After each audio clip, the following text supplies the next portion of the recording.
Programme में आपको खुशामदीद कहते हैं। मैं असदुल्लाह खान हूँ। एक तरफ सियासी जमातों की मुहिम ज़ोरों शोर से जारी है। वो सियासी जमातें जो पहले अपनी इंतखाबी मुहिम नहीं चला रही थी, उन्होंने भी इंतखाबी मुहिम चलाना शुरू कर दी है। पाकिस्तान तहरीक इंसाफ ने भी कहीं कहीं अपनी गैदरिंग शुरू कर दी है, लेकिन कहीं कुछ जगहों पर वो करना चाहते हैं और कर भी नहीं पा रहे। लेकिन पीपल्स पार्टी पहले से अपनी एहतजाजी मुहिम चला रही है। नून लीग भी मैदान में आ गई है। इसके साथ साथ इलेक्शन कमीशन के हवाले से मुख्तलिफ सियासी जमातों को मुख्तलिफ तहफ़्फ़ुज़ात या एतराज़ात भी हैं।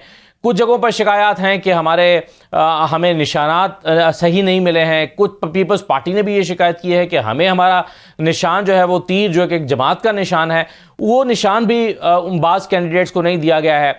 ये शिकायत भी मौसूल हो रही हैं कि कुछ लोगों के कागजात जो हैं वो जब निशान लेने गए तो उनको बताया गया कि भाई आपके कागजात तो आप वापस ले चुके हैं। उन्होंने कहा कि जनाब मैंने तो अपने कागजात वापस नहीं लिए। अब इस तरह की चीज़ें भी हैं। एक तरफ लोगों ने हाई कोर्ट से रुजू कर लिया है कि हमारा निशान तब्दील किया जाए, लेकिन इलेक्शन कमीशन कह रहा है कि जी इन लोगों का निशान अब तब्दील नहीं किया जाएगा। चाहे किसी को जूता मिल गया है या बैंगन मिल गया है या बाजा मिल गया है या बोतल मिल गई है, तो ये अब तब्दील नहीं किया जाएगा। तो इंतखाबात जो हैं वो इंतखाबी माहौल में आगे बढ़ रहे हैं या इस मरतबा माहौल मुख्तलिफ है। इन तमाम चीज़ों पर हम गुफ्तगू करेंगे और इसमें बहुत सारे कानूनी पहलू भी हैं। ख़ास तौर पर तहरीक इंसाफ के हवाले से वो अब चाहते हैं कि उनके आज़ाद उम्मीदवार मुंतखब होने के बाद पाकिस्तान तहरीक इंसाफ का हिस्सा बन जाएं। क्या यह मुमकिन है? नहीं। कल भी इस पर हमने बात की थी। ज़रा इसके कुछ और पहलुओं पर आज भी हम गुफ्तगू करेंगे। मेरे साथ फैसल करीम कुंडी साहब मौजूद हैं, पाकिस्तान पीपल्स पार्टी के सीनियर रहनुमा। बहुत शुक्रिया कुंडी साहब, खुशामदीद कहते हैं। जहांगीर जदून साहब भी हमें ज्वाइन कर रहे हैं, डॉक्टर हमायूं मोहम्मद साहब भी हमें ज्वाइन कर रहे हैं। मैं सबको खुशामदीद कहूँगा, लेकिन फैसल कुंडी साहब से आगाज़ करूँगा। कुंडी साहब, सबसे पहले तो ये बताइए, लेवल प्लेइंग फील्ड आप भी मांग रहे थे, तहरीक इंसाफ भी मांग रही है, आपको लेवल प्लेइंग फील्ड मिल गई है या अभी भी तहफ़्फ़ुज़ात बरकरार है? बिस्मिल्लाहिर्रहमानिर्रहीम। देखें, पाकिस्तान पीपल्स पार्टी ने पहले दिन से इलेक्शन का मुतालबा किया और लेवल प्लेइंग फील्ड तमाम पॉलिटिकल पार्टीज के लिए मांगे हैं। हमारा डेलीगेशन जो है वो इलेक्शन कमीशन में जो है हमारा वक्त मिला भी था और उनसे बातचीत भी और चीफ इलेक्शन कमीशनर ने हमें कमिटमेंट की थी कि हम जो है लेवल प्लेइंग फील्ड तमाम सियासी जमातों को जो है वो देंगे। अभी तक भी हमारे खदशात मौजूद हैं कि उस पर जो है वो क्या पोजीशन है या क्या नहीं, लेकिन खदशात मौजूद हैं, बाकी सियासी जमातों के मौजूद हैं। उनको जो है वो दूर मैं समझता हूँ कि करना चाहिए और ये इलेक्शन कमीशन की जिम्मेवारी है। अगर इलेक्शन कमीशन इसको दूर नहीं करती तो ये इलेक्शन कमीशन की नाकाम होगी। लिहाजा हमें अभी भी खदशात है लेवल प्लेइंग फील्ड के, लेकिन हम उसका जो है वो रोना नहीं रोएंगे, बल्कि हम इलेक्शन में जाएंगे। माजी में भी हमें लेवल प्लेइंग फील्ड नहीं मिली, लेकिन हमने ज़िया-उल-हक के मार्शल में, मुशर्रफ के डिक्टेटरशिप में हमने जो है वो इलेक्शन लड़ा है। हमने हर किस्म के हालात में इलेक्शन लड़ा है। लिहाजा हमारा फोकस जो इलेक्शन पे है, लेवल प्लेइंग फील्ड पे नहीं। हमें पता है कि इलेक्शन कमीशन इसमें जो है हमें लेवल प्लेइंग फील्ड देने में जो है वो नाकाम कहें या नहीं देना चाहती या बेबस कहें, जो भी आप नाम दें वो है। लिहाजा जो है हमारा फोकस जो है वो इलेक्शन के ऊपर है। सही है। कुंडी साहब, हम देख रहे हैं कि बिलावल साहब जो हैं वो नवाज शरीफ साहब को बहुत तनकीद का निशाना बना रहे हैं। एक तो होता है कि इलेक्शन कैंपेन में जाहिर है मुखालफिन को कुछ ना कुछ तनकीद का निशाना बनाया जाता है, लेकिन ये इस मरतबा थोड़ा सख्त लग रहा है। बिलावल साहब कह रहे हैं कि कौम पर इनको मुसल्लत करने की कोशिश की जा रही है। अगर ऐसी सूरत हाल में इस बात का तो इम्कान मौजूद है ना कि आपको एक इत्तेहादी हुकूमत बनानी पड़ जाए, आपको हो सकता है नून लीग के साथ इत्तेहाद में जाना पड़ जाए, फिर आप नवाज शरीफ साहब को कैसे कबूल करेंगे जबकि उनको मुसल्लत कर दिया गया होगा? क्या फिर भी आप उनके साथ इत्तेहाद में चले जाएंगे? अगर फ्री एंड फेयर इलेक्शंस नहीं होते और इलेक्शंस की क्रेडिबिलिटी पे क्वेश्चन मार्क उठता है और पॉलिटिकल पार्टीज उस इलेक्शन को खुदा न खास्ता नहीं मानती हैं, तो फिर तो मैं नहीं समझता कि कोई किसी को तस्लीम करने की पोजीशन में होगा। अब अगर PMLN कहती है कि हमारी बात हो चुकी है और हम नेक्स्ट लाडले हैं या हमारी सिलेक्शन हो चुकी है, तो फिर मैं समझता हूँ कि बहुत ही इस मुल्क के लिए बहुत ही अफसोसनाक अमर हो कि माजी में भी आपने एक सिलेक्शन को और एक डिक्टेट आपने जो है ना एक लाडले को भूखा है और उसने मुल्क को यहाँ तक पहुँचा है। तो पाकिस्तान इस चीज़ का मुतामिल नहीं हो सकता। हाँ, अगर फ्री एंड फेयर इलेक्शन होते हैं, तमाम या मेजोरिटी पॉलिटिकल पार्टी उस इलेक्शन को मानती हैं, तो फिर पॉलिटिकल पार्टी के साथ डायलॉग हो सकती है। लेकिन अगर इलेक्शन की क्रेडिबिलिटी पे क्वेश्चन मार्क आता है, तो फिर मैं नहीं समझता कि कोई भी जमात इस इलेक्शन को मानेगी और किसी के साथ इत्तेहाद करेगी। कुंडी साहब, लेकिन आप तो अगर का लफ्ज इस्तेमाल कर रहे हैं कि अगर ऐसा होता है, लेकिन बिलावल साहब तो कह रहे हैं ये सिलेक्टेड हैं, नवाज शरीफ सिलेक्टेड हो गए हैं। वो इसलिए कह रहे हैं कि वो खुद कह रहे हैं कि हमारी बात हो चुकी है, हमारा मैच फिक्स हो चुका है। जब उनके सीनियर जो है रहनुमा ये बात करेंगे तो डेफिनेटली उस पर जो है शकूक व शुबात उठते हैं और जिस तरीके से जिस किस्म का रवैया अपनाया गया देखिए वो कह रहे हैं कि हम इलेक्शन हुकूमत बनाने के जा रहे हैं। आप मुझे बताऊं कि इलेक्शन कैंपेन किधर है? आपने कहीं देखा उनको? कल से एक जलसा कल किया उनकी बेटी ने, मरियम नवाज साहब, और एक गालिबन आज एक किया है। उससे पहले या उसके बाद आप मुझे बताया ना, मियाँ साहब घर से नहीं निकल रहे, शहबाज शरीफ घर से नहीं निकल रहे, हम तो शहबाज भी नहीं निकल रहे, तो फिर कहते हैं हमारी हो सकता है वो बहुत कॉन्फिडेंट हो कि उनको निकलने की जरूरत नहीं है, मरियम नवाज ही कैंपेन चलाएंगी तो भी हम जीत जाएंगे। बिल्कुल, वो तो मैं समझता हूँ कि मुझे ज्यादा पता होगा कि कैसे कैंपेन चलाएंगे और किस तरीके आवाम के अदालत में तो जाएंगे ना, आवाम की अदालत में जाना है, आवाम का सामना करना है। और मैं नहीं समझता कि वो अवाम, मैं समझता हूँ कि वो आवाम की अदालत में जाने से घबरा रहे हैं, आवाम के सामना करने से घबरा रहे हैं, अपने जो है 16 महीने की कारकर्दगी आवाम के सामने लाने से घबरा रहे हैं, इसलिए वो अवाम में नहीं जा रहे हैं। कोनी साहब, मगर अब जैसे कि आपने 2018 में पहले ही तकरीर में बिलावल साहब ने उस वक्त के वज़ीर आज़म को सिलेक्टेड कह दिया था, तो इस मर्तबा भी क्या आप चूंकि पहले से मान रहे हैं कि जी ये सिलेक्ट हो गए हैं, तो फिर ऐसी सूरत में तो आप उनके साथ इत्तेहाद बनाने या हुकूमत में जाने का तो इम्कान अभी से आप खत्म कर रहे हैं? हम कहते हैं खुदा करे कि ऐसी बात ना हो, और हम जो बात कर रहे हैं वो गलत हो और फ्री एंड फेयर इलेक्शन हो, उसके बाद जो है पॉलिटिकल पार्टीज बैठ कर उससे बातचीत कर सकती है। अगर ये चीज़ नहीं होती है तो मैं नहीं समझती कि पॉलिटिकल पार्टीज इस दफ़ा या आवाम जो इस दफ़ा उस इलेक्शन को मानेगी। कोनी साहब, कितना इम्कान है वज़ीर आज़म बिलावल साहब के वज़ीर आज़म बन जाने का? बहुत कभी इम्कान है। पाकिस्तान पीपल्स पार्टी से वाहिद जमात है जो इस वक्त इलेक्शन कैंपेन कर रही है, अपने मैनिफेस्टो के साथ जा रही है, 10 नुकाती मंशूर आवाम में लेके जा रही है। वो हम बलूचिस्तान भी गए, हम खैबर पख्तूनख्वा भी हमने अपने कमीशन किए हैं, हम पंजाब भी गए, हम साउथ पंजाब भी गए। वाहिद पॉलिटिकल लीडर इस वक्त मुल्क में जो तमाम सूबों में जो है वो इस वक्त अपने कैंपेन के सिलसिले में निकले हुए हैं। बाकी लीडरशिप आपके सामने है कि वो क्या कर रही है। कोनी साहब, वज़ीर आज़म बनने के लिए अगर आप छोटी जमातों को मिलाकर भी बनाएं तो फिर भी 100 से ज़ायद सीटें तो चाहिए ही होंगी, 100-110 सीटें आपको कंफर्टेबली चाहिए होंगी आप, और उसके लिए ये 110 का या 100 सीटों का नंबर पूरा करना चाहते हैं तो आपको पंजाब में भी 30-35 सीटें या कम से कम 25-30 सीटें लेनी पड़ेंगी। आप पंजाब में कितनी सीटों को टारगेट कर रहे हैं? देखें, हमें मालूम है कि हमने एक टारगेट अचीव करना है, उसमें हमने जो है किसी पॉलिटिकल पार्टी के पास, मैं नहीं समझता कि एक सिंपल मेजॉरिटी आनी है, कोलिशन हुकूमत बननी है।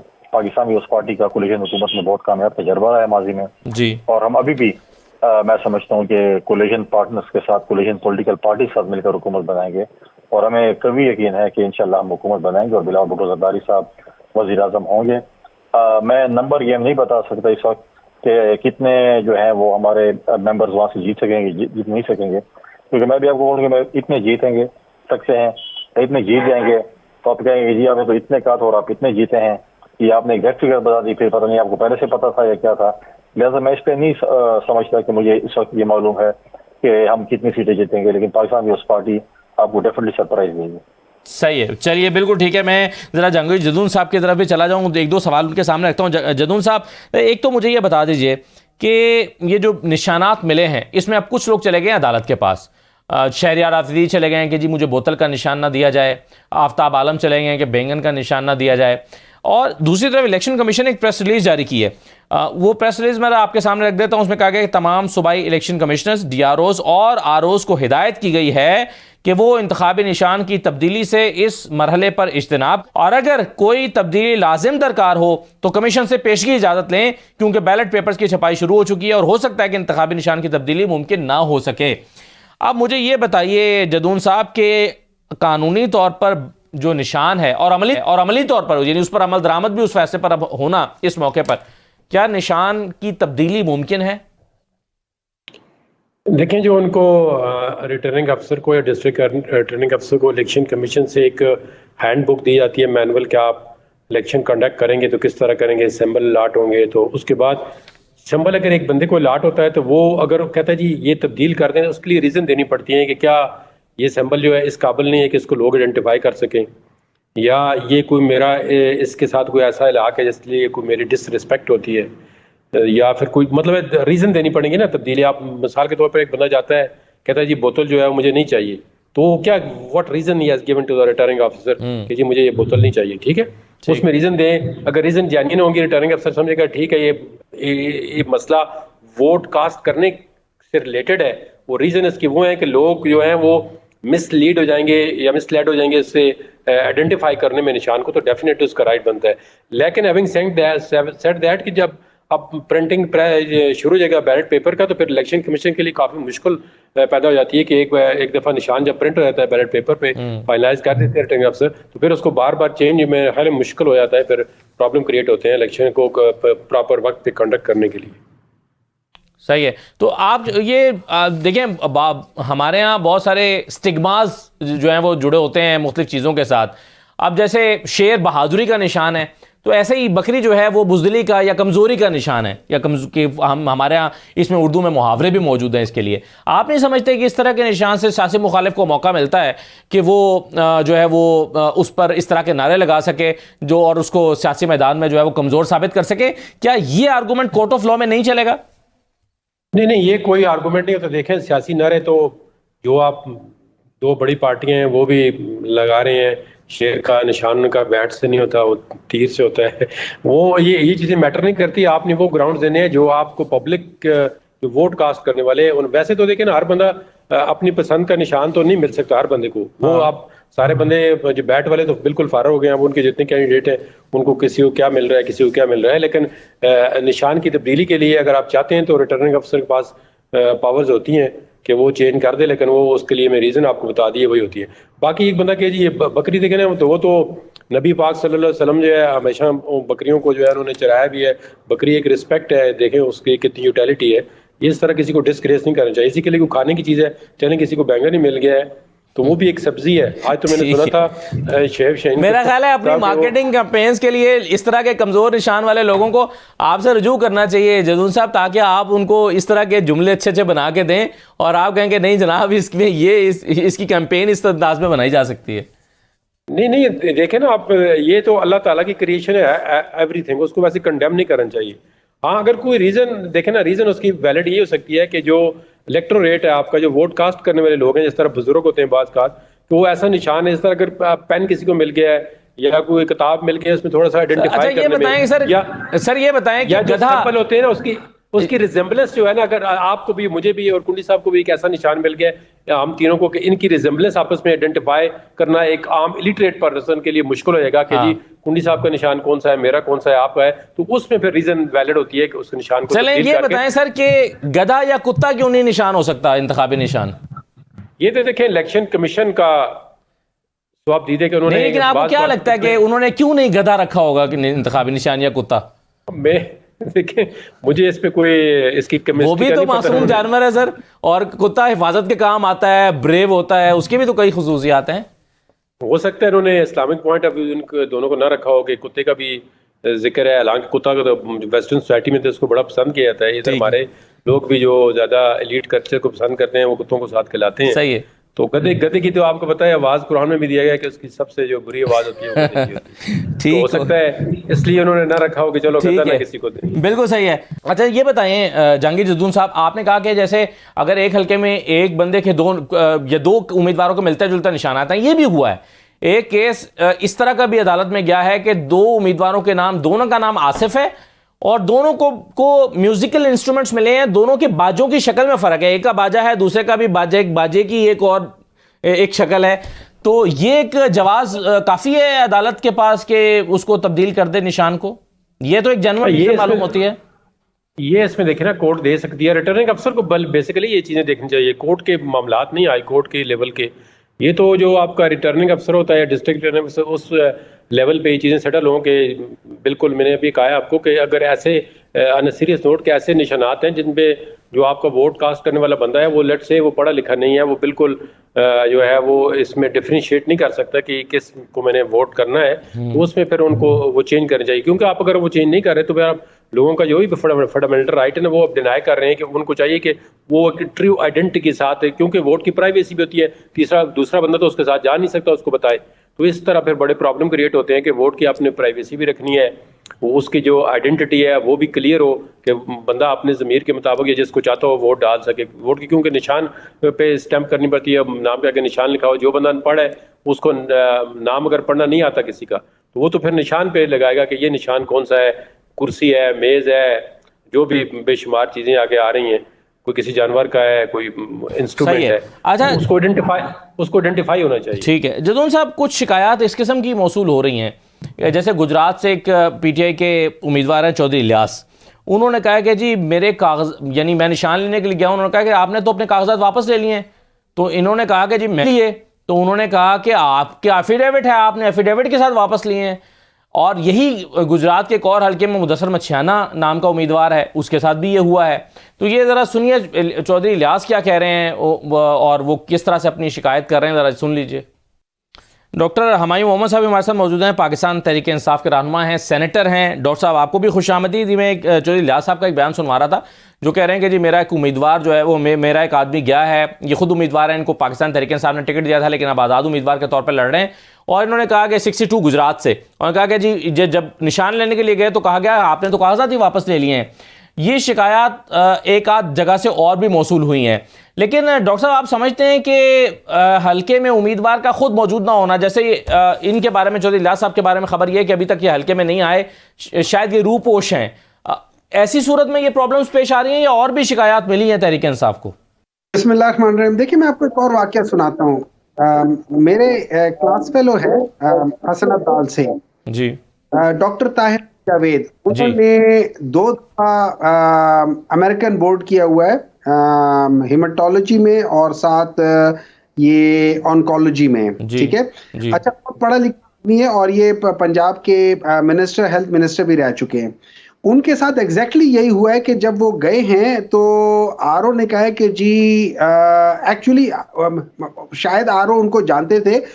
उन्होंने कहा कि जी आपके नाम का ये एक एफिडेविट आया है और ये उन्होंने जमा कराया है कि आप अपना टिकट वापस ले रहे हैं या आप अपनी नॉमिनेशन वापस ले रहे हैं। लेकिन चूंकि जानता हूं कि आप एक बहुत पढ़े लिखे आदमी हैं और जो जिस तरीके से ये लिखा गया है उस तरीके से आप नॉर्मली नहीं लिखते, ठीक है। तो उस बेसिस पे उन्होंने उनका नहीं किया फॉर वॉट एवर रीजन, उनको उन्होंने इन्फॉर्म कर दिया। और ताहिर अली जावेद ने कहा कि वाकई यही है, NA 75 की बात कर रहा हूँ, ठीक है, नारोवाल की।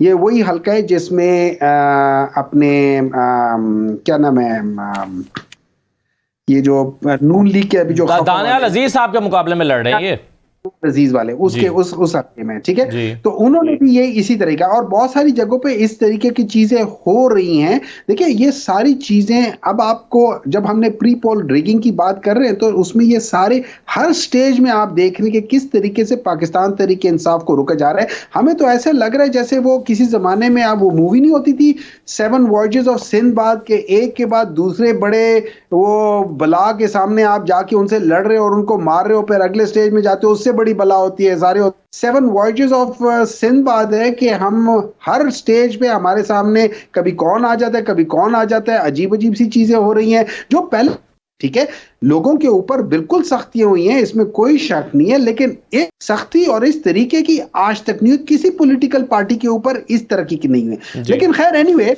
हमारा रिजॉल्व है और हमारी ये सोच है कि इररिस्पेक्टिव ऑफ दैट, अगर ये चाहते हैं कि हम लोग बॉयकॉट कर ले, वो तो हम करेंगे नहीं।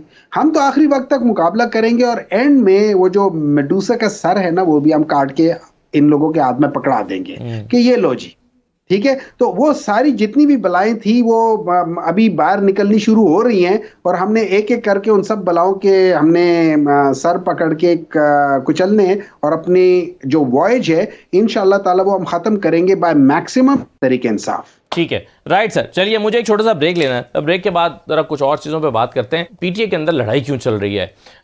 रऊफ हसन साहब कुछ और कह रहे हैं, शेर अफजल मरवत कुछ और ट्वीट कर रहे हैं और ऐसा लगता है कि मालूम ही नहीं है तहरीक इंसाफ की कैंपेन करनी किसने है, जो करने की हिम्मत कर रहा है उसको करने नहीं दी जा रही। क्या चल रहा है पीटीए के अंदर? ब्रेक के बाद वापस आते हैं। ब्रेक के बाद दोबारा खुशामदीद कहते हैं जहांगीर जदून साहब। एक सवाल मैं आपके सामने रखना चाह रहा हूं और वो ये है कि एक रजिस्टर्ड सियासी जमातों की लिस्ट जारी की है इलेक्शन कमीशन ने, उस लिस्ट में पाकिस्तान तहरीक इंसाफ भी शामिल है। अगर पाकिस्तान तहरीक इंसाफ एक रजिस्टर्ड जमात है तो 8 फरवरी को आज़ाद उम्मीदवारों को जब ये ऑप्शन दिया जाएगा कि वो किसी भी रजिस्टर्ड जमात का हिस्सा बन सकें, तो क्या वो पाकिस्तान तहरीक इंसाफ का हिस्सा भी बन सकते हैं? बिल्कुल बन सकते हैं पाकिस्तान तहरीक इंसाफ का हिस्सा। ये तो इनकी सैंपल तक बात है ना, बाकी कोई जमात तो इनको रजिस्ट्रेशन तो मनसूख नहीं किया है। जमात तो एज ए पार्टी तो इलेक्शन कमीशन के डॉक्यूमेंट्स में एग्जिस्ट कर रही है, तो निशान भी हो सकता है इलेक्शन के बाद जब दोबारा इलेक्शन कराएं इनकी, जो हो सकता है अभी सुप्रीम कोर्ट का देखिए ना फाइनल फैसला भी नहीं आया। इन्होंने देखा पेशावर हाई कोर्ट के फैसले के खिलाफ लीव टू अपील अप्लाई की, लीव उन्होंने ग्रांट कर दी है, उसके बाद फाइनल डिसीजन हो सकता है। फाइनल डिसीजन सुप्रीम कोर्ट जो है वो ये भी ना दे कि इलेक्शन कमीशन जो है वो इस तरह निशान एक पार्टी से नहीं ले सकता। ये भी तो हो सकता है ना, पॉसिबिलिटी तो है। अगर फाइनल जजमेंट आएगी तो उसके बाद आप देखेंगे, क्योंकि जब भी दोबारा आर्गूमेंट होंगे तो इनके वकला ये सारी चीजें रखेंगे कि नहीं, आप नजरसानी की बात कर रहे हैं सर? नजरसानी की बात नहीं कर रहा हूँ, नजरसानी की बात नहीं। देखें, इन्होंने जो केस किया हुआ है, कुछ लोग इसको कंफ्यूज कर रहे हैं 184(3) के केस से।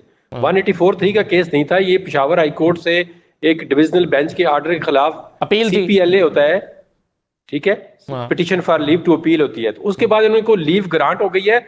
अब ये उस लीव ग्रांट जो इलेक्शन कमीशन को हुई है वो अब कन्वर्ट करेगा अपील में, अपील दोबारा होगी, फिर इनको नोटिस होंगे, फिर वो अपील सुनी जाएगी, फिर फाइनल डिसीजन आएगा उस पर कि आया वाकई इलेक्शन कमीशन के पास ये पावर है, इतना डीपली वो किसी पार्टी के जो इंटरनल इलेक्शन है उसको सिक्योरिटाइज कर सकता है, और फिर उसके बाद अगर उसके अंदर कोई इरेगुलरिटीज है तो फिर वो अपना उसका सिंबल जो है फिर ड्रॉ कर सकता है। सर, तब तक तो बैलेट पेपर छप चुके होंगे, प्रिंटिंग में चले गए बैलेट पेपर, तो सिंबल तो छप नहीं है ना, इस इलेक्शन में तो मुमकिन नहीं है, अब तक मुश्किल लग रहा है। अगर ये इलेक्शन इनको बैलेट पेपर देना होता तो फिर ये केस नहीं लगता। केस कहते जी ये 2 हफ्ते बाद लगाएंगे, ये बात नहीं। ये तो देखे ना, रात को केस फाइल हुआ है, दूसरे दिन फिक्स हो गया, बैलेट पे इसका बैट चला गया। नहीं तो कल को अगर आप जो सिनेरियो बता रहे हैं जदून साहब, उसमें अगर फर्ज कीजिए बल्ला बहाल हो जाता है, तो इस इलेक्शन में जो एक सियासी जमात को डैमेज हो गया उसका इजाला कैसे मुमकिन होगा?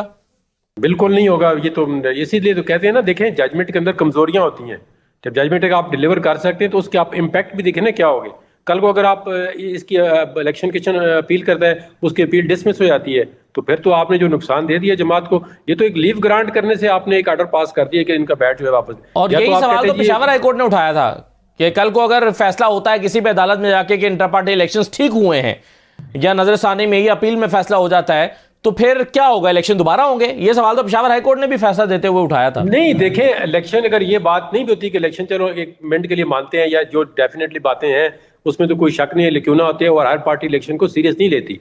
ये अब जो मर्जी ये पार्टी वाले कहते हैं कि नहीं हमारे इस तरह होते हैं, आप इस तरह होते हैं, एक्सेप्शन जरूर है, लेकिन इनके दिमाग में ये इतनी चीजें सीरियस नहीं है कि इलेक्शन कमीशन इतनी एक्सट्रीम तक जाके किसी पार्टी से, आपको पता है इलेक्शन कमीशन नोटिस देता रहता है जी आप इलेक्शन कराएं, जमा कराएं कागज, ये कराएं वो कराएं। जो तो अब अगर सुप्रीम कोर्ट की जजमेंट आ जाती है कि जी आप इस तरह स्क्रूटनी कर सकते हैं, तो फिर तो इलेक्शन कमीशन वो काम कर रहा है जो उसको इलेक्शन एक्ट भी अलाउ नहीं कर रहा। तो फिर सुप्रीम कोर्ट तो कैसी इंटरप्रिटेशन कर रही है, वो 62(1)(f) की तरह इंटरप्रिटेशन हो जाएगी कि वो चीज मौजूद नहीं थी, उन्होंने खुद इंटरप्रेट कर दी। फिर दूसरी पार्टियों के लिए भी बहुत बड़ा मसला बनेगा। फिर इलेक्शन कमीशन के पास एक ऐसा मतलब एक पावर आ जाएगी कि वो जिस वक्त भी किसी पार्टी को नॉकआउट करेगा, पहले वो कहेगा जी आपका जो आइन है वो डेमोक्रेटिक नहीं है। ठीक है जहांगीर जदून साहब, इससे पहले कि मैं ये सारा मामला जरा डॉक्टर हुमायूं साहब के सामने रखूं, उससे पहले मैं कुंडी साहब से बल्ले पर राय लेना चाह रहा था। कुंडी साहब, आपके ख्याल में, कुछ लोगों का ख्याल है कि ये जो बल्ले का निशान है, टेक्निकल ग्राउंड पे एक पार्टी से उसका इंतखाबी निशान ले लिया गया है और टेक्निकल ग्राउंड पर सियासी जमातों को नॉकआउट नहीं किया जाना चाहिए, आपके ख्याल में ठीक हुआ है पीटीआई के साथ? देखें, ठीक हुआ या गलत हुआ तो बड़ा डिबेटेबल इशू है। पीटीआई के लॉयर्स ने अपना केस प्रेजेंट किया, वो उनको पता होगा कि उनके लॉयर्स क्यों इतना केस कमजोर उन्होंने प्रेजेंट किया, या क्या हुआ क्या नहीं हुआ। माजी में पीपल्स पार्टी से तलवार ली गई और तीर दिया गया, इस तरह बाकी जमातों के साथ भी हुआ। तो मैं समझता हूँ कि निशानात मैटर नहीं करते, नजरिया और वो चीज़ें मैटर करती हैं। अगर वो लिया गया है तो देखें उस पर अगर जो उनके वोटर्स हैं, तो अगर वो किसी और निशान पे भी लड़ेंगे कैंडिडेट्स, उनको पहले पता होना चाहिए कि उनके वकील इतने कमजोर और चीज़ें उनके हाथ में नहीं है, क्योंकि उनको 3 साल हो गए कि इलेक्शन कराने थे पीटीआई ने अपने इंटर पार्टी इलेक्शन, और 3 साल जो है वो स्टे पे चल रहे थे। स्टे मीन्स कि उनकी इंटरनल जो वो था, क्योंकि पीटीआई के चेयरमैन ने कहा था कि 2 दफा से ज्यादा चेयरमैन हमारी पार्टी में नहीं बनेगा, और जब 2 टर्म कंप्लीट हो गए तो वो एक आप एक्सटेंशन के जो भी चल रहा था और वो उन्होंने इलेक्शन नहीं कराए, और जब इलेक्शन नहीं कराए तो फिर डेफिनेटली जिस तरीके से इलेक्शन हुए वो भी आपके सामने था। हमने कोई कंप्लेंट नहीं की, ना किसी अपोजिशन जमात ने की। उनके अपने बुनियादी रुकन है अकबर असबाबर, चाहे प्रोहिबिटेड फंडिंग केस है चाहे ये केस है, उन्होंने किया था। माजी में अगर आप देखें 2002 में कहें या उसमें कहें, तो उसमें भी यही आप देखें कि पाकिस्तान पीपल्स पार्टी को बैन किया गया, पाकिस्तान पीपल्स पार्टी पार्लियामेंटेरियन बना दी गई, अमीन फहीम उसके सरबराह बने और वो आज तक पाकिस्तान पीपल्स पार्टी पार्लियामेंटेरियन चल रही है जी। ये तो पीटीआई अपने वकला से पूछे कि उन्होंने अपने केस क्यों इतना कमजोर बनाया, क्यों अपना केस इतना कमजोर प्रेजेंट किया कि आज उनको ये दिन देखने पड़े। सर केस कमजोर है या फैसला कमजोर है? जी सर, केस कमजोर है पीटीआई का या फैसला कमजोर है? नहीं देखें, आप केस अगर मजबूत होगा तो फैसला मजबूत है। कि फैसला तो आप कहें कि जी मेरा केस कमजोर और फैसला जो है वो जज पहले देखें, पहले पीटीआई के हमारे दोस्तों को जो है वो अदालतों से जो है ना वो जो है वो उनको चीज़ें मिल जाती थी, या जो भी आप कहें उनको रिलीफ मिलती थी। मैं समझता हूँ पहली दफ़ा तहरीक इंसाफ के साथ इंसाफ हुआ है, तो अब ये बातें कर रहे हैं कि ये सही है। अच्छा कुंडी साहब, जैसे कि आपने खुद कहा कि निशान मैटर नहीं करता, नजरिया मैटर करता है, तो फिर अगर नजरिया मैटर करता है और जदून साहब कह रहे हैं कि अगर आज़ाद भी जीत जाएंगे तो पीटीआई में जा सकते हैं, तो फिर बिलावल साहब अपनी कैंपेन में क्यों कह रहे हैं कि कराची से खैबर तक ये आज़ाद उम्मीदवारों को वोट ना दो, ये पीटीआई को नहीं जाएगा आपका वोट, ये वोट ज़ाया करने वाली बात है? क्यों लोगों को तरगीब दे रहे हैं कि जी आज़ाद को वोट देने का कोई फायदा नहीं है, जबकि अगर वो नजरिए को वोट दे रहे हैं और वो पीटीआई का हिस्सा भी बन सकते हैं कल को? जरूरी तो नहीं है कि आज़ाद बंदा कल पीटीआई का हिस्सा बन सकता है, पीपल्स पार्टी का भी बन सकता है। किसी का भी बन सकता है। हम तो अपने पार्टी के कैंडिडेट्स के लिए कैंपेन करेंगे। क्या बिलावल साहब क्या बोलेगा, आज़ाद बंदों को वोट देते हैं? हम तो आज भी पीटीआई के अपने दोस्तों को, अपने इनके जो वर्कर्स हैं, इनके जो नौजवान हैं, इनकी जो यूथ है, उनको आज हम दोबारा ऑफर करते हैं कि आए पाकिस्तान पीपल्स पार्टी का प्लेटफॉर्म इस्तेमाल करें, पाकिस्तान पीपल्स पार्टी का झंडा इस्तेमाल करें, हमारे साथ आए इस मुल्क की तरक्की के लिए। आपको और हमारा पॉलिटिकल ओपोनेंट एक है, आए मिलकर जो है हम उसको शिकस्त दें। ठीक। और ये चीजें अब इंडिपेंडेंट पे अब तो इस वक्त तो अगर 5 इंडिपेंडेंट भी लड़ रहे हैं, वो आपको बोलेंगे जी आप मुझे वोट दे दें, मैं आपकी पार्टी में जाऊंगा, क्या गारंटी है कि जाएंगे या नहीं जाएंगे? और कल क्या पता इनका इंटर पार्टी इलेक्शन जो है वो किस तरीके से होते हैं, पार्टी होती भी है नहीं होती है, उनको क्या चीज होता है। इसलिए हम कह रहे हैं कि आए पाकिस्तान पीपल्स पार्टी का प्लेटफॉर्म यूज करें, पाकिस्तान पीपल्स पार्टी का झंडा यूज करें, हमारे झंडे के नीचे आए, ताकि हम मिलकर जो है पाकिस्तान की तरक्की करें। सही है, बिल्कुल सही है। हमायूं मोहम्मद साहब, ये बताइए कि आपके वकला कमजोर थे या आपका केस ही कमजोर था? देखिए, केस तो हमारा कमजोर नहीं था इसमें, मतलब हमारा मजबूत केस था। सिंपल सी बात है, जैसे अभी जहांगीर साहब बात कर रहे थे कि इलेक्शन एक्ट के तहत इलेक्शन कमीशन जो है वो इतने डिटेल में नहीं जा सकता। जब वो 209 में बात करता है, वो बेसिकली आपको कहता है कि मुझे ये चीजें प्रोवाइड कर दो। अच्छा, उसमें लिखा हुआ है कि आइन के मुताबिक पीटीआई अपने आइन के मुताबिक इलेक्शन करवाए, और पीटीआई अपने आइन के मुताबिक जो लोग कंटेस्ट करना चाहते हैं उनको कंटेस्ट करने दें। पाकिस्तान तहरीक इंसाफ के आइन में पैनल्स के लिहाज से इलेक्शन है, इंडिविजुअल्स के लिहाज से नहीं है। तो आपने पैनल्स बना के करना। तो अगर आप या मैं एज एन इंडिविजुअल चला जाता हूं, तो हमारे आइन के मुताबिक हम नहीं कर सकते कंटेस्ट जब तक हम एक पूरा पैनल ना बनाए। जब हमने 2013 में भी इलेक्शन किया था तो 2 पैनल बनने थे, एक जहांगीर तरीन का, एक सैफुल्लाह नियाजी का, और उसमें हुआ था। हाँ, उसमें इंडिविजुअली जीत सकते हैं। हमारा पैनल जो सैफुल्लाह नियाजी का पैनल था वो सारी जीत गया था, मां सिवाय एक सीट के, जो कि परवेज खटक साहब जीत गए थे, सेक्रेटरी जनरल का।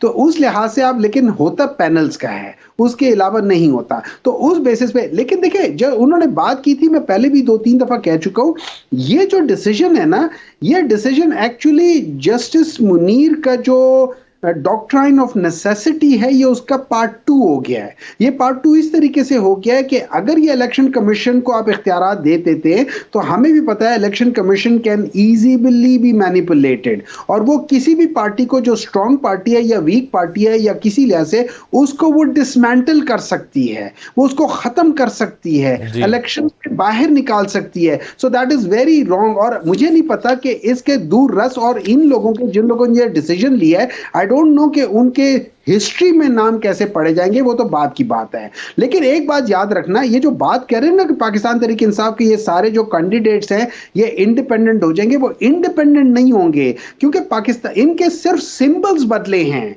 इनकी पार्टी दे आर स्टिल। इन सब लोगों ने अपना वोट, वो जो फाइल किया हुआ, टिकट फाइल किया है, वो as a political party association है। So they are members of Pakistan Tehreek Insaf, but because symbol ले लिया गया है तो इनके सिंबल डिफरेंट हैं, लेकिन इनकी पार्टी वही है। So they will be govern by the same law as any other political party. और उस फिर एक और सवाल पैदा होता है ना, एक सवाल और पैदा होता है, और वो मैं चाहूंगा कि जंगी साहब का जवाब दे दें पहले, फिर आप भी दे दीजिएगा।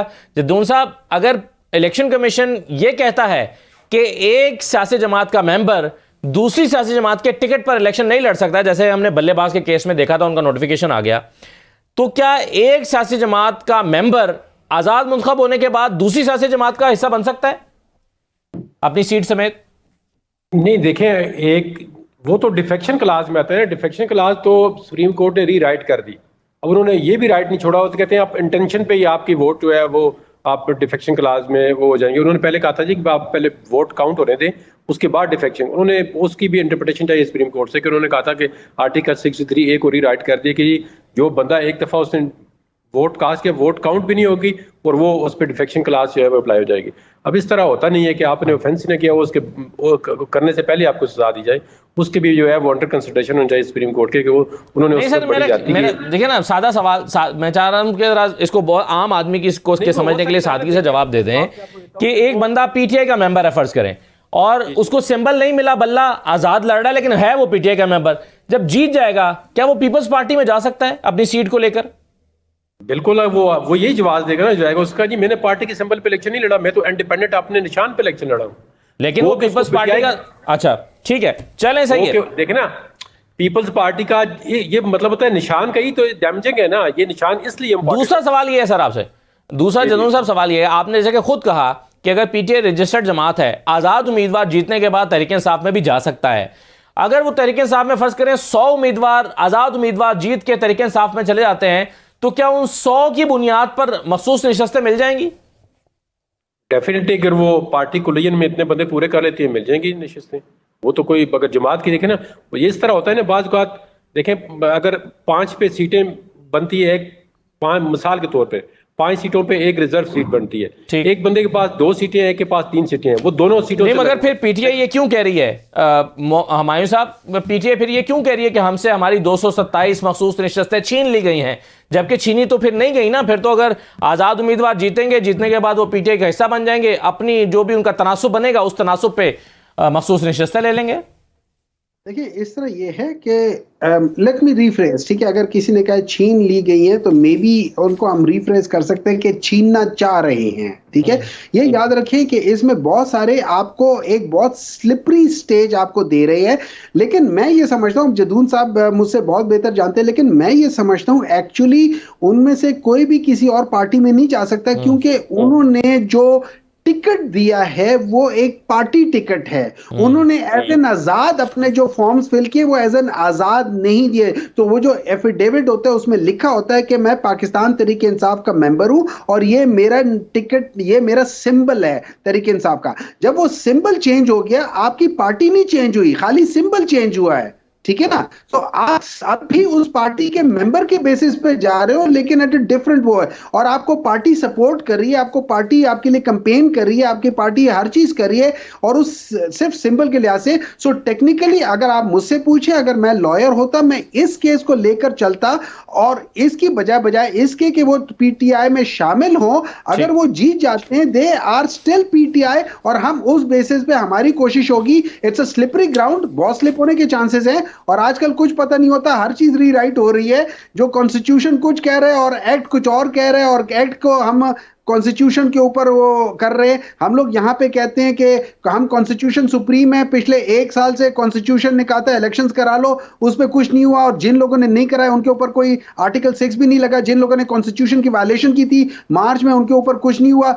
आप पाकिस्तान में क्या, देखिए ये याद रखें, हजरत अली रज़ी अल्लाह ताला अन्हो का कॉल है कि जुल्म का निजाम नहीं चल सकता।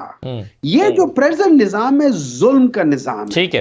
अच्छा डॉक्टर साहब ये बताइए कि अब तमाम सियासी जमातें अपनी इलेक्शन कैंपेन में उतर गई हैं। पाकिस्तान तहरीक इंसाफ से एक ही शख्स अभी तक कैंपेन करता हुआ नजर आ रहा था, पहले केपी में, फिर उसने पंजाब में भी कोशिश की, फिर सिंध चला गया, उसका नाम है शेर अफजल मरवत। लेकिन शेर अफजल मरवत के बारे में जो कुछ रऊफ हसन साहब ने कहा, जरा मैं आपको सुनवा देता हूं, फिर मैं दिखाता हूं कि उन्होंने ट्वीट क्या किया। फिर मुझे बताइए कि इस मसले को पीटीआई टैकल करना चाहिए या कैसे कर रही है, और ये क्या ये बहुत डैमेजिंग नहीं है? सुनिए रऊफ हसन साहब ने क्या कहा है। अब इसके जवाब में शेर अफजल मरवत साहब ने पहले एक ट्वीट की, फिर दूसरी की है। पहले में उन्होंने कहा है कि हामिद खान और रऊफ हसन जैसे बीमार जहन के लोगों के अपने खिलाफ बयानात को मद्देनजर रखते हुए सिंध में अपनी इंतखाबी मुहिम ख़त्म कर रहा हूँ। ये लोग मुझे क्यों निशाना बना रहे हैं? क्या मैंने कभी इनके खिलाफ बात की? मैं बहुत मायूस हूँ और बहुत अफसुर्दा महसूस करता हूँ। और उन्होंने कहा कि जी हमारा प्रोग्राम था, जलसे करने थे और वो सारे जलसे मनसूख कर रहा हूँ।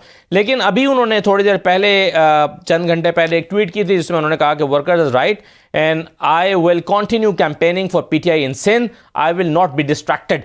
और ये अब उन्होंने ऐलान किया है। तो ये जो कैंपेन है डॉक्टर हुमायूं साहब, ये किसने रन करनी है? एक शख्स जो कर रहा है उसको क्यों नहीं करने दी जा रही? क्या गलत कर रहा है? देखिए इस तरह है कि ये वो जो डिफरेंसेस होती हैं ये हमेशा होती हैं, लेकिन मैं ये समझता हूँ यहाँ पे ये डिफरेंसेस नहीं होनी चाहिए। मैं इस बात पे ज़रूर शेर मरवत साहब को कमेंट करना चाहूँगा कि उन्होंने जो पाकिस्तान तहरीक इंसाफ के अंदर जो जोश और वलवला की कमी थी, उन्होंने उनको लेकर आगे जा रहे और वो ग्राउंड में जाके कर रहे जो कि कोई और नहीं कर पा रहा। So credit goes to him and I would urge him कि प्लीज कंटिन्यू दिस थिंग। ये सारी चीजें बाकी चलती रहती हैं, लेकिन ओवरऑल आपके इस काम से पाकिस्तान तहरीक इंसाफ को एट लार्ज फायदा हो रहा है, तो आप जरूर कंटिन्यू करें and this will be my. अच्छा, अब ये जो डिफरेंसेस हैं, देखें जो रऊफ हसन साहब जो कह रहे हैं वो दूसरी बात कर रहे हैं। वो कहते हैं कि he does not reflect the party policy, और उसकी वजह यह है कि मरवत साहब किसी पार्टी पोजीशन पे नहीं है, तो वो अपनी बात ठीक है, बट दैट डज नॉट। लेकिन सर देखिए, मरवत साहब ने खान साहब का पैगाम बाहर निकल के दिया। उन्होंने कहा कि जी वो कह रहे हैं कि जी सुप्रीम कोर्ट के चीफ जस्टिस पर एतमाद नहीं है। सारी पार्टी उनसे अलग खड़ी हो गई। उन्होंने कहा जी हमें एतमाद है। फिर जब फैसला बल्ले के खिलाफ आया तो लतीफ खोसा ने खुद अदालत में जाकर कह दिया कि हमें आप पर एतमाद नहीं है। तो फिर वो शेर अफजल मरवत तो ठीक साबित हो गए। देखिए इस तरह है कि दो चीजें होती हैं, एक होती है पार्टी पॉलिसी, एक होती है आपकी ओपिनियन। आपने किसी से बात की है, हो सकता है मेरे से बात की हो, मतलब लेट्स से इमरान खान से बात की। अब इमरान खान ने कहा है यार मुझे उस पर एतबार नहीं है, but that can not be quoted as a party policy. Do you understand that thing? मतलब मैं आपको कहता हूं कि यार ऑफ द रिकॉर्ड मैं कहता हूं कि जी मैं जहांगीर जदून साहब के ऊपर मेरा इतबार नहीं है कि ये मेरे लॉयर हों, बट मैं इनके खिलाफ एज अ पॉलिसी नहीं जाऊंगा कि मुझे इन पे एतबार नहीं है। तो उस चीज को लेकर आना मेरी समझ में ये आता है, और इस चीज को लेके एक मिसअंडरस्टैंडिंग हुई है। तो मैं यहाँ पे रिक्वेस्ट करूंगा अपने दोनों लीडरान को कि देखिए ये टाइम है, इसमें बजाय इसके कि हम कंट्रोवर्सीज में पढ़ के करें, लड़ाई झगड़े का टाइम नहीं है ये। थोड़ा सा आपको स्टेप बैक करके in the larger into the party you need to continue your struggle and we are specially going through a hard phase. So मैं दोनों से ये कहूंगा, और खास तौर पे मरवत साहब से कहूंगा कि लगे रहो। आप जो कर रहे हो बहुत अच्छा कर रहे हो, हम में से की कोई वो नहीं कर पा रहा, तो अगर चलिए सही हो, thank you very much. Jadoon साहब मगर मुझे आखिर में ये बता दीजिए कि अच्छा जदून साहब हमारे साथ नहीं है, बिल्कुल ठीक है। तो अभी राइट, चलिए डॉक्टर साहब आपका बहुत शुक्रिया, जदून साहब आपका भी बहुत शुक्रिया, फैसल करीम कुंडी साहब आपका भी बहुत शुक्रिया। ब्रेक लेते हैं, ब्रेक के बाद वापस आते हैं तो ज़रा इलेक्शन कमीशन के हवाले से जो शिकायत उभर रही हैं, क्या निशान चेंज हो सकता है या नहीं हो सकता है, इन तमाम चीज़ों बात करते हैं ब्रेक के बाद। ब्रेक के बाद दोबारा खुशामदीद कहते हैं। पिलडाट के सरबरा अहमद बिलाल महबूब साहब हमारे साथ मौजूद हैं। बहुत शुक्रिया अहमद बिलाल साहब। सर आजकल जो गिरफ्तारियां हो रही हैं, शेख रशीद साहब को आज गिरफ्तार किया गया, कल सियालकोट से खबर ये आई थी कि वहाँ पर एक तहरीक इंसाफ के MNA के वालिद और भाई एक कैंपेन पर जा रहे थे, किसी कॉर्नर मीटिंग पर जा रहे थे, उनको गिरफ्तार कर लिया गया कि उन्होंने ओवर स्प्रेडिंग की है। बाद फिर उनको छोड़ दिया गया जब कैंपेन का वक्त निकल गया या उस मीटिंग का। तो आप इस तरह की गिरफ्तारियों को क्या इस इलेक्शन के तनाजुर में या सियासी तनाजुर में देखते हैं? देखिए, शेख रशीद साहब के बारे में तो मैं कुछ नहीं कह सकता, क्योंकि शेख रशीद साहब बहरहाल एक उस लेवल के लीडर हैं जिन्होंने 9 मई के वाकयात में उनका भी कोई हिस्सा हो या ना हो मैं नहीं कह सकता। लेकिन जो उनके लोगों के रिश्तेदारों को किसी न किसी बहाने से हरास करने का काम है, वो तो जाहिर है कि इलेक्शन के तनाजुर में ही देखा जा सकता है, और मकसद उसका यही होगा कि उम्मीदवार खौफजदा हो जाएं और वो अपने आप पार्टी एफिलिएशन से अलग हो जाएं या घर बैठ जाएं। माजी में भी ऐसे हुआ है, तो इस बारे में यकीन से तो नहीं कहा जा सकता कुछ, क्योंकि मुझे फैक्ट्स का नहीं पता, लेकिन बज़ाहिर तासुर तो यही मिलता है कि ये पॉलिटिकली मोटिवेटेड चीज़ें हैं। एक और तरह की शिकायत मौसूल हो रही है मुख्तलिफ हलकों से अहमद साहब, जिसमें NA 62 की मसलन मैं बात करूं गुजरात से, तो वो शिकायत ये कर रहे हैं कि जी मेरे कागजात कोई और वापस ले गया है। ये इंतखाबी निशान की डिमांड करने के लिए आरओ के पास गए तो उसने कहा कि आपके तो कागजात ही वापस लिए जा चुके हैं, और इस तरह की शिकायत भी एक से ज़ायद हलकों से आई हैं। फिर जो इंतखाबी निशानात है कुछ जगहों पर वो लिस्टें जारी नहीं हो रही। इन चीज़ों को आप कैसे देखते हैं? ये इलेक्शन कमीशन की कमज़ोरियां हैं या कुछ सियासी जमातें समझती हैं कि हमें निशाना बनाया जा रहा है? नहीं, इलेक्शन कमीशन की कमजोरियां तो नहीं है। देखिए, जो रिटर्निंग ऑफिसर्स हैं वो इलेक्शन कमीशन का अमला तो नहीं है, वो तो उन्होंने उधार लिया हुआ है एडमिनिस्ट्रेशन से। लेकिन बहरहाल अगर ऐसी कोई शिकायत है तो उसको एड्रेस करने का जिम्मेदारी इलेक्शन कमीशन की है। तो ऐसे केसेस जो भी हैं, जितने भी हैं, अब आपने मुझे जो केस बताया, पता नहीं है ऐसे कितने केसेस हैं, लेकिन इक्का दुक्का केसेस हैं, तो ये तो जनरलाइज नहीं किए जा सकते। लेकिन जो भी है, इलेक्शन कमीशन को उसके ऊपर फौरी कार्रवाई करनी चाहिए और देखना चाहिए ये किस तरह से किसी के कोई कागजात नामजदगी वापस ले जा सकता है। उसके लिए तो बाकायदा पावर ऑफ अटॉर्नी होती है, बंदा खुद होता है। लेकिन अगर ऐसा हुआ तो ये तो बहुत ही अफसोसनाक बात है, और अगर बहुत हल्कों पे ऐसा हुआ है तो फिर तो ये बहुत बड़ा फ्रॉड है। सही है। अच्छा अहमद साहब, ये बताइए कि अब एक और बहस इस वक्त ये हो रही है कि जो आज़ाद उम्मीदवार हैं वो जीतने के बाद तहरीक इंसाफ का हिस्सा बन सकते हैं कि या नहीं बन सकते। कुछ लोगों की राय में बन सकते हैं, क्योंकि तहरीक इंसाफ एक रजिस्टर्ड पार्टी है और वो इलेक्शन कमीशन में रजिस्टर्ड है। तो आपकी राय क्या है कि जो जीतने वाले उम्मीदवार हैं आज़ाद हैसियत में, वो तहरीक इंसाफ में भी जा सकते हैं? देखिए, बड़े बड़े नामी गिरामी जो वकला हैं वो इस बारे में ये राय दे रहे हैं जो अभी आपने बयान की। लेकिन नामी गिरामी वकला शायद कानून नहीं पढ़ते कुछ या नहीं। मैंने मेरी राय में इलेक्शन कमीशन के जो इलेक्शन रूल 2017 है उनके अंदर ये बात वाज़े तौर पे लिखी हुई है कि ये जो इलेक्शन के बाद इंडिपेंडेंट इलेक्ट होके आए हुए जो लोग होंगे वो सिर्फ ऐसी पार्टी के अंदर ज्वाइन करेंगे जो सिंबल हासिल करके इलेक्ट हुई हो, तो फिर ही उसको कोटा मिल सकता है रिजर्व सीट का। यानी जिस पार्टी ने सिंबल के तहत इलेक्शन लड़ा हो सिर्फ उसी को कोटा जाएगा। जो पार्टी सिंबल के तहत इलेक्शन नहीं लड़ी, एग्जिस्ट वो करती है बिल्कुल, लेकिन उसको फिर ये कोटे का फायदा नहीं हो सकता। ये इलेक्शन रूल्स के अंदर लिखा हुआ है। तो इसलिए ऐसे आज़ाद उम्मीदवार किसी भी पार्टी को ज्वाइन कर सकते हैं, लेकिन उसका एडवांटेज रिजर्व सीट्स का वो उस पार्टी को नहीं होगा। सही है सर। ये जो सिंबल वाली बात है ये तो शायद अब इररिवर्टिबल है। अब चूंकि ये चला जाएगा, आज़ाद उम्मीदवारों के इंतखाबी निशानात जो हैं ये प्रिंटिंग कॉरपोरेशन में चले जाएंगे। अब तो शायद ये नहीं हो सकता कि बल्ला बहाल हो जाए। लेकिन अगर फ़र्ज़ कीजिए कि तहरीक इंसाफ अपने इंट्रा पार्टी इलेक्शंस अगले 15-20 दिन में दोबारा करा लेती है और वो बिल्कुल वैसे ही करा लेती है जैसे इलेक्शन कमीशन को मंजूर हों, तो फिर क्या सिंबल तो अब इनके पास नहीं होगा, लेकिन फिर क्या तकाजा पूरा हो जाएगा उससे रिजर्व सीट्स के हासिल करने के लिए? नहीं होगा। मैंने अर्ज किया ना कि उसके लिए शर्त यह है कि एक ऐसी पार्टी जिसने एक सिंबल पे इलेक्शन लड़के असेंबली में आई हो, उसके अंदर इंडिपेंडेंट अगर ज्वाइन करें तो फिर उस पार्टी को फायदा होगा और रिजर्व सीट्स का। ये उसमें बड़ा, यानी पॉलिटिकल पार्टी की डेफिनेशन दी हुई है उसके अंदर। वो ये है कि वो ऐसी पार्टी जिसने इलेक्शन से पहले एक सिंबल के ऊपर इलेक्शन लड़ा हो और लड़के वो असेंबली में आई हो। तो इस डेफिनेशन पे तो पीटीआई पूरी नहीं उतरती, लेकिन पीटीआई मौजूद है, वो उसके बाद फायदा हो सकता है। लेकिन इस इलेक्शन में रिजर्व सीटों का फायदा, जहां तक मेरा मुतालिया है, नहीं, उसको फायदा नहीं होगा। सही है। लेकिन कल को अगर कहीं नज़रसानी में जाती है तहरीक इंसाफ सुप्रीम कोर्ट में, और सुप्रीम कोर्ट नज़रसानी में ये कह देता है, यानी फैसले को अपने एक एडवर्स डिसीजन जारी कर देता है, फैसले को रिवर्ट कर देता है, तो फिर ये जो डैमेज होगा एक पॉलिटिकल पार्टी को, सर उसका कोई इजाला मुमकिन होगा बाद में? नहीं, अगर रिव्यू का फैसला तो अभी हो जाएगा, और अगर होगा तो बैलेट पेपर भी छप जाएंगे उसके। बैलेट पेपर कई दफा ऐसे हुआ है, 2 दिन पहले फैसला आया, पुराने बैलेट पेपर जाया करने पड़े, नए बैलेट पेपर छापने पड़े, वो छप जाएंगे। अभी तो काफी टाइम है। सही है। और आपके ख्याल में तहरीक इंसाफ को नजरसानी में जाना चाहिए, और अगर वो जाते हैं तो उनको फायदा हो सकता है? बिल्कुल उनका हक है जाना। फायदा हो सकता है या नहीं ये मुझे पता नहीं है, क्योंकि मेरे हिसाब से तो कानून बड़ा वाज़ेह है, लेकिन उनको जाना चाहिए, पूरी एफर्ट करनी चाहिए।